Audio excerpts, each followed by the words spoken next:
Hello friends, ఇవాళ మనము normal dosa ఎలా పోసుకోవాలో చూద్దాం. పెనము వేడెక్కిన తర్వాత ఇలా వాటర్ చల్లుకొని దానికి ఒక 2 డ్రాప్స్ ఆయిల్ దానిపైన వేసి ఆనియన్తో ఇలా అంటే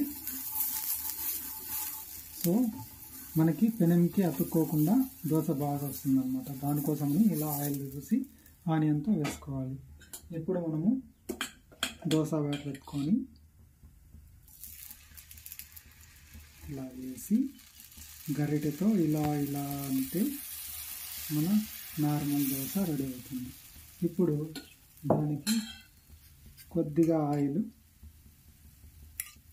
అంచుల వెంట వేసుకోండి, సో దట్ క్రిస్పీగా మంచి కలర్ గోల్డెన్ కలర్ వచ్చేట్టుగా ఉంటుంది.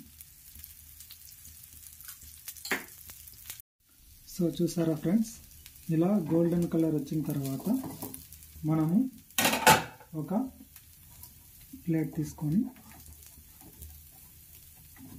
సో ఇప్పుడు ఇక్కడ చూసారా గోల్డెన్ కలర్ వచ్చింది. ఇప్పుడు ఈ దోశను మనము ఫ్లిప్ చేసుకుందాం.